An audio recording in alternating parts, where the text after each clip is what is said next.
कौशिकऋषिः श्री सीतारामचन्द्रो देवता अनुष्टुप्छन्दः सीताशक्ति श्रीमद् हनुमान कीलकम् श्री रामचन्द्र प्रीत्यर्थे रामरक्षा स्तोत्र जपे विनियोगः अथ ध्यानं ध्यायेदाजानुबाहुं धृतशरधनुषं गदपद्मासनस्थं पीताम्बरशोऽवसानं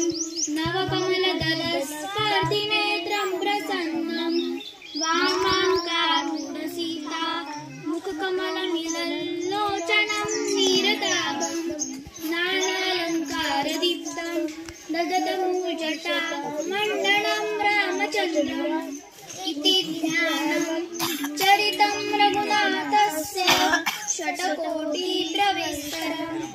एकैकमक्षरं पूसां महापातकनाशनं ध्यात्वा नीलोत्पलश्यामं रामं राजीवलोचनं जानकी लक्ष्मणोपेतं जटामुकुटमण्डितं सासीतूणधनुर्बाण पाणिन्नुक्तं चरान्तकं स्वलीला जगत्त्रातुम् आविर्भूतमजं विभुं रामरक्षा पठेत् प्राज्ञ पापग्नि सर्वकामदां शिरो मे राघव पातु भालं दशरथात्मज कौसल्येयदृशौ पातु विश्वामित्र प्रियश्रुति घ्राणं पातु मुखत्राता मुखं सौमित्रिवत्सला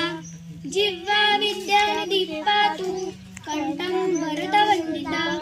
स्कन्धौ दिव्यायुधौ पातु भुजौ भग्नेशकार्मुक करौ सीतापति पातु हृदयं जामदग्निजित् मध्यं पातु करध्वंसी नाभिं जाम्बवदाश्रया सुग्रीवेश कटी पातु सप्तिनी हनुमत्प्रभु ऊरूरभूतम पातु रक्षक कुलविनाशकृत् जानुनी सेत्कृत् पातु जाङ्गे दशमुखान्तकः पादौ विभीषणश्रित पातु रामोऽखिलं वपुः